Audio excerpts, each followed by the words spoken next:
when someone comes to me and they say, I am damaged, and they don't say those words, they just speak a narrative that reveals their self-perception. They speak a narrative that makes the unconscious conscious. They speak into a space that I provide for them so that we can unearth that.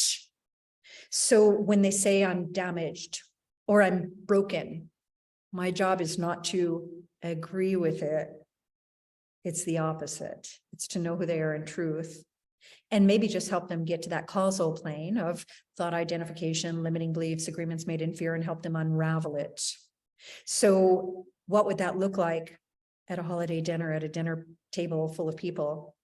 It might be that you're projecting your self-perception upon another and then reacting to the reflection, by the way, reaction.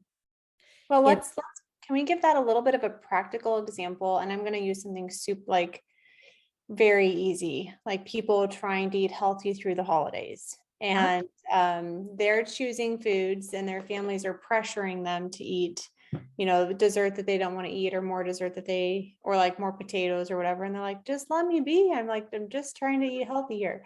So how would that like narrative play out? And then how would you recommend somebody receive that type of feedback that just doesn't seem very helpful? Yeah, no, I appreciate that. I almost feel like, oh, that's an easy one, but yeah, that's good. I want it to be easy. Yeah. But is it right? Because what's happening is there's a rule being projected upon us. You need to eat more. There's some judgment in that. It might mean you're underweight, you're too thin, something like that. Or you think you're better than me because you're eating healthy, or like they're projecting their own insecurities. They want you to stay overweight or whatever so that they can feel more comfortable in their choices. Those kinds of things are kind of what's running through my brain. And if you're saying yes, then you're basically agreeing to it. And that's what I'm going to call an agreement made in fear. I wanted to get to those. I'm glad that we got to that, because I've been wanting to ask you that. You rattle it off your tongue so fast, but I'm like, that's a really important topic. An agreement. It's rolling forever, Morgan, I guarantee you.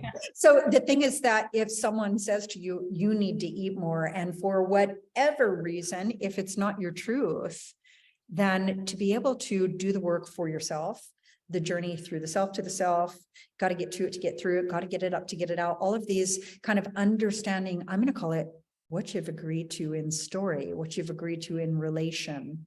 Oh gosh, that's important.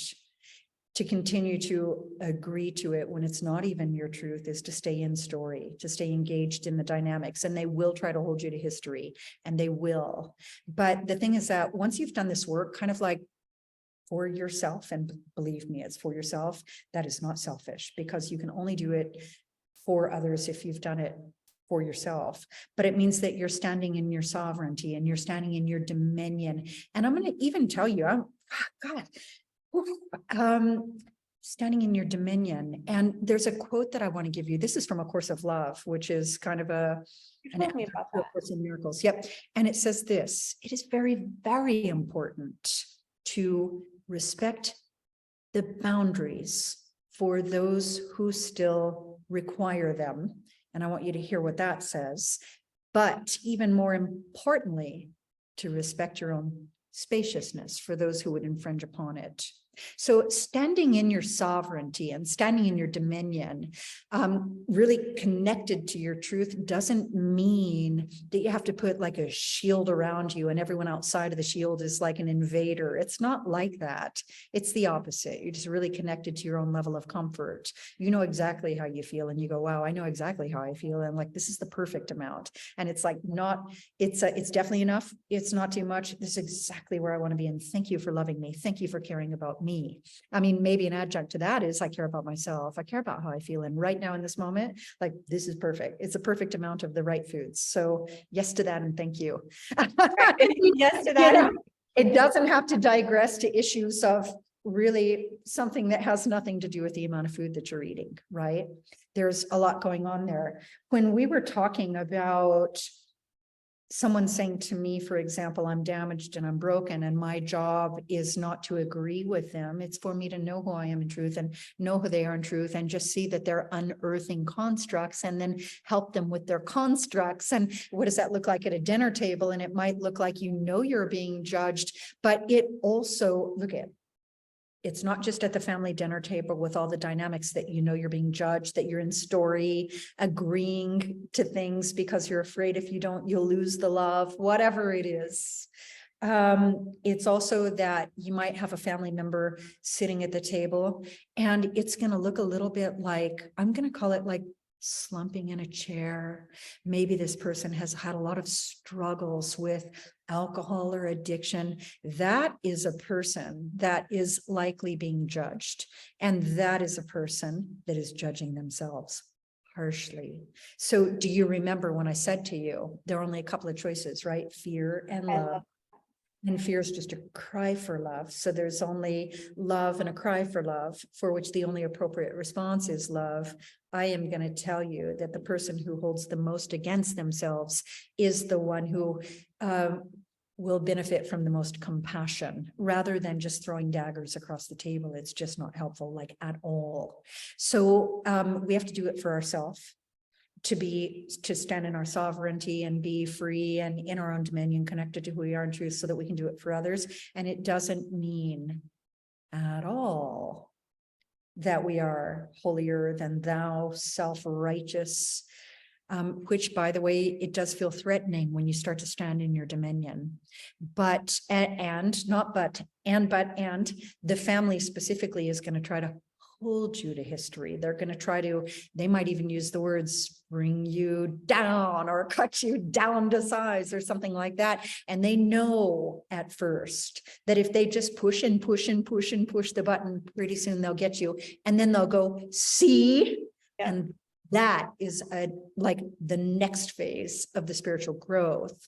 So not only to do it for yourself, but then to not be triggered by others who are holding you in history while you're holding space for yourself.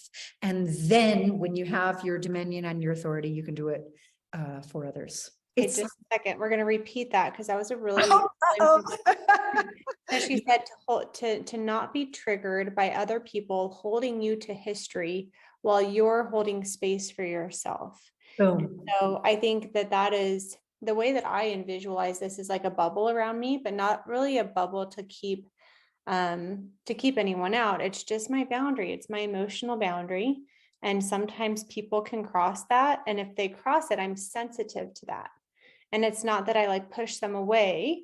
I more so just like back up myself. And I'm like, okay, let me regroup. Let me kind of recenter myself so that I can show up in a place of love. But if you're just constantly being triggered and activated and like all these things by other people, I think that's a really good sign that you haven't created that space of unconditional love and non-judgment and pure time presence with yourself. You're still either kind of on that linear timeline, worried about the past, worried about the future, feeling shame or guilt. Like all of those are signs that we haven't quite mastered. And I don't know if we ever really do. So that's what I was going to say. Like I could just say, yes, exactly. But remember that thing I just said, it's imperative that we respect the boundaries for those who still require them. Boundaries are still a little rooted in fear. I'm afraid they're going to get me if I don't put up a boundary, right? So when you really got it, there are no boundaries. And then the importance is respecting the spaciousness for those who would infringe upon it. So at some point when you're there figuratively, you've done the work for yourself, you start to realize that these things that they're saying are not even about you.